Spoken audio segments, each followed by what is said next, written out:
ഒരു കഥ പറയാം. കഥയുടെ പേര് ഇവൾ മലയാളി പെണ്ണ്.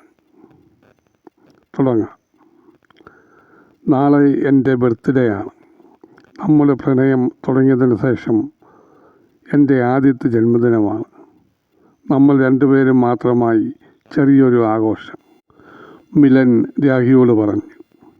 അതിൻ്റേതായ ഒരു സന്തോഷം മിലൻ്റെ മുഖത്ത് രാഖി കണ്ടില്ല. മുഖത്ത് പതിവില്ലാത്തൊരു ഗൗരവം നിറഞ്ഞു നിന്നു. ഒരു കള്ളം പറഞ്ഞതിൻ്റെ ലക്ഷണവും മുഖത്ത് നേരിട്ടിരുന്നു. രാഖി ചെറുപുഞ്ചിരിയിലൊതുക്കി സമ്മതം മൂളി. മിലനോടുള്ള വെറുപ്പും മാനസികമായ അകൽച്ചയും ആ ചിരിയിൽ നിറഞ്ഞു നിന്നു. അടുത്ത ദിവസം മിലൻ പറഞ്ഞ സ്ഥലത്ത് പറഞ്ഞ സമയത്ത് രാഖി വന്നു. മിലൻ കാറുമായി കാത്തുനിന്നു. ഇരുവരും പരസ്പരം ചിരിച്ചു. മനസ്സിൻ്റെ സന്തോഷമാണല്ലോ ചുണ്ടിൽ വിരിയുന്ന പുഞ്ചിരി. അവരുടെ ചിരിയിൽ ആ സന്തോഷം ഉണ്ടായിരുന്നില്ല. ഇരുവരും കാറിൽ കയറിപ്പോയി. ടൗണിൽ നിന്നും ഒഴിഞ്ഞ് ജനവാസം കുറഞ്ഞ സ്ഥലം. ഗ്രാമം അല്ലെങ്കിലും ഒരു ഗ്രാമീണത നിറഞ്ഞു നിന്നു. പഴയൊരു ബംഗ്ലാവിൻ്റെ പോർച്ചിൽ കാർ നിന്നു. അടുത്തെങ്ങും വീടുകൾ ഉണ്ടായിരുന്നില്ല. മിലൻ രാഖിയെയും കൂട്ടി വീടിനകത്തേക്ക് കയറിപ്പോയി. പുറത്തു നിന്ന് നോക്കിയാൽ പഴഞ്ചനായി തോന്നുമെങ്കിലും വീടിനകം ആധുനികമായ ആഡംബരങ്ങൾ കാണാമായിരുന്നു. ടേബിളിൽ വേണ്ടതൊക്കെ ഒരുക്കി വച്ചിരുന്നു. അത്യാവശ്യം അലങ്കാരവും. അവർ കേക്ക് മുറിച്ചു, വൈൻ കഴിച്ചു. മ്യൂസിക് കേട്ടുകൊണ്ടിരിക്കെ മിലൻ രാഖിയെ ചുംബിച്ചു. പിന്നെ ആലിംഗനമായി. മിലൻ്റെ പ്രവർത്തികൾ പരിധി വിടുന്നതായി രാഖിക്ക് മനസ്സിലായി. അവൾ കുതറി മാറാൻ ശ്രമിച്ചു. മിലൻ പിടിമുറുക്കി, ബലമായി തന്നെ. അവൾ കോപിഷ്ഠയായി വിടടാ എന്ന് അലറിപ്പറഞ്ഞുകൊണ്ട് ശക്തിയായി എതിർത്തു. സർവശക്തിയും പ്രയോഗിച്ച് അവൻ്റെ പിടിയിൽ നിന്നും കുതറി മാറി. അവൻ വീണ്ടും അവളെ പിടിക്കാനായി അടുത്തതും അവൾ ഒഴിഞ്ഞു മാറി. മിന്നൽ വേഗത്തിൽ വീടിന് പുറത്തേക്ക് ഓടി. പിന്നാലെ മിലനും. രാഖിയുടെ മുന്നിൽ അവൻ വഴി തടഞ്ഞു നിന്നു. രാഖിയുടെ ഭാവം ആകെ മാറി. ഭദ്രകാളിയെപ്പോലെ മിലൻ്റെ നേരെ വിരൽ ചൂണ്ടിക്കൊണ്ട് അലറി, എന്നെ തൊട്ടുപോകരുത്. തൊട്ടാൽ വിവരം അറിയും. ഇതൊക്കെ പ്രതീക്ഷിച്ചാണ് ഞാൻ വന്നത്. എൻ്റെ ഫ്രണ്ട്സ് ഗേറ്റിന് പുറത്തുണ്ട്. ഞാനൊരു സിഗ്നൽ ശബ്ദമുണ്ടാക്കിയാൽ അവർ കയറി വരും. അപ്പോൾ നീ ഇതുവരെ പ്രണയം അഭിനയിക്കുകയായിരുന്നു? മിലൻ രാഖിയോട് ചോദിച്ചു. നീ സ്ത്രീകളുടെ ശരീരത്തെയാണ് പ്രണയിക്കുന്നത്. നിൻ്റെ ആ പ്രണയം എനിക്ക് വേണ്ട.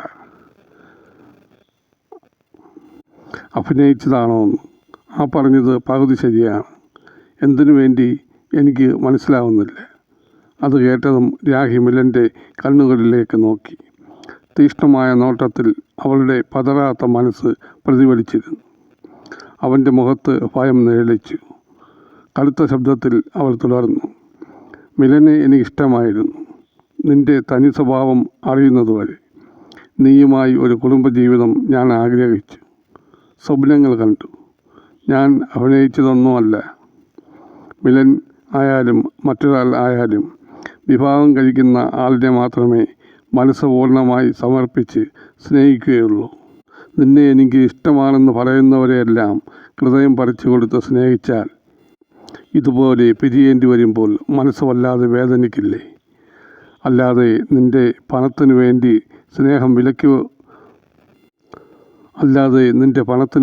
സ്നേഹം വിൽക്കാൻ വന്നെന്ന് കരുതിയോ? ഈ ആധുനിക യുഗത്തിലെ സുഖഭോഗങ്ങൾക്ക് പിന്നാലെ പോകുന്ന അഴിഞ്ഞാട്ടക്കാരി പെണ്ണല്ല ഞാൻ. കേരളീയ മഹിമ മനസ്സിലുള്ള മലയാളി പെണ്ണാണ് ഞാൻ. മിലൻ ചോദിച്ചപ്പോൾ ഞാൻ സത്യം പറഞ്ഞു. ഞാൻ ചോദിക്കുകയാണ്, മിലൻ സത്യം പറയുമോ?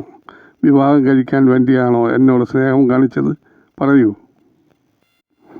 ഈ വർഷത്തെ ഇത് നിൻ്റെ എത്രാമത്തെ ജന്മദിനമാണ്?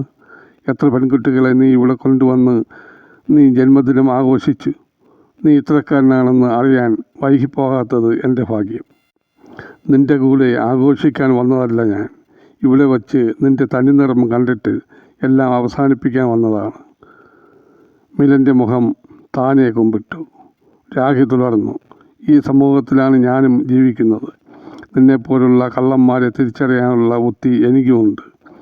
ആണ് പെണ്ണിനെ ചതിക്കുന്നു, പെണ്ണ് ആണിനെ ചതിക്കുന്നു. പണമുള്ള വീട്ടിലെ ചെറുക്കന്മാരെ പണക്കാരി പെണ്ണുങ്ങൾ പ്രേമം നടിച്ച് പരമാവധി അവൻ്റെ പണം ഊറ്റിയെടുത്തിട്ട് അവനെ തുപ്പിയിട്ട് അടുത്തവനെ പിടിക്കുന്നു. പാവപ്പെട്ട വീടുകളിലെ അച്ചടക്കവും അഭിമാനവുമുള്ള പെൺകുട്ടികളെ പ്രേമം നടിച്ച് ഇടംവലം തിരിയാൻ അനുവദിക്കാതെ പിറകെ നടന്ന് വശീകരിക്കും. കാര്യസാധ്യം കഴിഞ്ഞ് മടുക്കുമ്പോൾ അല്ലെങ്കിൽ ഗർഭിണിയാകുമ്പോൾ ഉപേക്ഷിച്ച് അവരുടെ മനസ്സും മാനവും കവർന്നെടുത്ത് ആത്മഹത്യയിൽ എത്തിക്കുന്നു. ഈ പറഞ്ഞ തരത്തിലൊന്നും ഞാൻ പെടില്ല. ഗുഡ് ബൈ പറഞ്ഞ് രാഖി പുറത്തേക്ക് നടന്നു. മിലൻ ബർത്ത്ഡേക്ക് ക്ഷണിച്ചതും രാഖി പോകാൻ തീരുമാനിച്ചതും കൂട്ടുകാരിയും റൂംമേറ്റുമായ ബ്രിജിറ്റിനോട് പറഞ്ഞതിന് പ്രകാരമാണ് ബ്രിജിറ്റും കൂട്ടരും മിലൻ്റെ കാറിൻ്റെ പിന്നാലെ വന്നത്. രാഖി മിലൻ്റെ വീടിൻ്റെ ഗേറ്റ് കടന്ന് പുറത്തു വന്നപ്പോൾ എല്ലാം കണ്ടും കേട്ടും ബ്രിജിറ്റും ബോയ് ഫ്രണ്ടും മറ്റു 2 സുഹൃത്തുക്കളും പുറത്തു രാഖിയെയും കാത്ത് നിൽപ്പുണ്ടായിരുന്നു. രാഖിയെയും കാറിൽ കയറ്റി അവർ പോയി.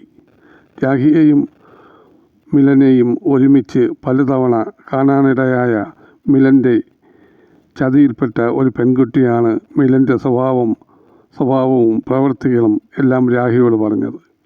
അല്ലെങ്കിൽ തന്നെയും രാഖിയെ ചതിയിൽപ്പെടുത്താൻ കഴിയില്ല. വികാരങ്ങൾക്ക് അടിമപ്പെടാത്ത അവൾ ദൈവവിശ്വാസിയുമാണ്. അവളുടെ ചുറ്റുപാടുമുള്ള കാപട്യങ്ങൾ തിരിച്ചറിയാനുള്ള ഒരു വേറിട്ട കഴിവ് അവൾക്കുണ്ട്. സൽസ്വഭാവിയായ ഒരു മലയാളി പെണ്ണാണ് രാഖി. അനവധി സ്ത്രീകളെ പ്രണയം നടിച്ച് കിടപ്പറയിലെത്തിച്ച മിലന് ഇത് ആദ്യത്തെ അനുഭവം ആയിരുന്നു. ഇത് രക്ഷപ്പെട്ടു പോകുന്നത്. രാഖി പോയി കഴിഞ്ഞ് മിലൻ മദ്യസേവ ആരംഭിച്ചു. തല പെരുത്തു തുടങ്ങിയപ്പോൾ ഫോണെടുത്ത് ശാന്തനെ വിളിച്ചു. സുഹൃത്തുക്കൾ അനവധിയുണ്ടെങ്കിലും മിലന് മനസ്സിന് വിഷമമുണ്ടാകുമ്പോൾ ശാന്തൻ കുമാറിൻ്റെ സാന്നിധ്യമാണ് മിലന് ഇഷ്ടം. ശാന്തൻ കുമാറും മിലനും ഒരുമിച്ച് പഠിച്ച ബാല്യകാല സുഹൃത്തുക്കളാണ്. ശാന്തൻ മിലനെപ്പോലെ കോടീശ്വരനൊന്നുമല്ല, ഒരു സാധാരണ കുടുംബത്തിലെ പയ്യനാണ്. ശാന്തൻ ശാന്തശീലനും അറിവും ബുദ്ധിയും ഉള്ള വ്യക്തിയാണ്. കൂട്ടുകാരോടൊപ്പം കൂടുമ്പോൾ മാത്രമുള്ള മദ്യപാനം ഒഴിച്ചാൽ മറ്റൊരുവിധ ദുർശീലവും ഇല്ല. കുറച്ചു സമയം കഴിഞ്ഞ് ബൈക്കിൻ്റെ ശബ്ദം കേട്ടു. അകത്തേക്ക് കയറി വന്ന ശാന്തൻ മിലൻ്റെ അടുത്തായി ഇരുന്നു. മുഖം കണ്ടപ്പോൾ എന്തോ പറ്റല് പറ്റിയതായി ശാന്തന് മനസ്സിലായി. എന്തു പറ്റിയെന്ന് ശാന്തൻ ചോദിച്ചതിന് മറുപടിയായി 2 ഗ്ലാസ്സിൽ മദ്യം പകർന്നു 1 ഗ്ലാസ് ശാന്തന് കൊടുത്തു. ശാന്തന് മദ്യപാനശീലം ഇല്ലെന്ന് പറയുന്നതാണ് ശരി. ഇങ്ങനെയൊക്കെയുള്ള അപൂർവ സന്ദർഭങ്ങളിൽ മാത്രം സുഹൃത്തുക്കളെ പിണക്കാതിരിക്കാൻ വേണ്ടി മാത്രം കഴിക്കും. സംഭവിച്ച കാര്യങ്ങളെല്ലാം മിലൻ ശാന്തനോട് പറഞ്ഞു. എല്ലാം കേട്ട് കഴിഞ്ഞ് മനസ്സുകൊണ്ട് ദൈവത്തിന് നന്ദി പറഞ്ഞു ശാന്തൻ. ഒരു പെൺകുട്ടിയെങ്കിലും രക്ഷപ്പെട്ടല്ലോ. ശാന്തൻ മിലനെ സമാധാനിപ്പിച്ചു. ഒരു പെൺകുട്ടിയെങ്കിലും രക്ഷപ്പെട്ടല്ലോ. ശാന്തൻ മിലനെ സമാധാനിപ്പിച്ചു. പോയത് പോയി, ഇനി വിഷമിച്ചിട്ട് എന്ത് കാര്യം? പോട്ടടാ, നീ ഇതൊക്കെ അവസാനിപ്പിച്ചിട്ട് വിവാഹം കഴിച്ച് കുടുംബമായി സന്തോഷമായി ജീവിക്കുക. ശാന്തൻ സ്നേഹത്തോടെ മിലനെ ഉപദേശിച്ചു. ഇരുവരും കുറേ നേരം സംസാരിച്ചിരുന്നു. അപ്പോഴെല്ലാം ശാന്തൻ്റെ മനസ്സിൽ രാഖിയോടുള്ള ആരാധനയായിരുന്നു. മിലൻ മദ്യപിച്ച് ബോധം മറഞ്ഞ് ബെഡിലേക്ക് മറിഞ്ഞു. ശാന്തൻ മടങ്ങിപ്പോയി. വീട്ടിൽ എത്തിയ ശാന്തന് ഉറങ്ങാൻ കഴിഞ്ഞില്ല. രാഖിയുടെ വാക്കുകൾ മനസ്സിൽ തികട്ടി വന്നുകൊണ്ടിരുന്നു. ഞാൻ വിവാഹം കഴിക്കുന്ന പുരുഷനെ മാത്രമേ മനസ്സ് തുറന്ന് സ്നേഹിക്കുകയുള്ളൂ. ഈ കാലഘട്ടത്തിലും ഇതുപോലെ പതിവ്രതകളായ പെൺകുട്ടികൾ ഉണ്ടോ? ശാന്തനോട് തന്നെ ശാന്തൻ ചോദിക്കുകയായിരുന്നു. മിലൻ, അവൻ പണക്കാരൻ. സ്ത്രീകൾക്ക് എത്ര പണം വേണമെങ്കിലും കൊടുക്കും. പണത്തേക്കാൾ സ്വന്തം മനസ്സിന് വില കൽപ്പിക്കുന്ന പെൺകുട്ടികൾ എത്ര പേരുണ്ടാകും?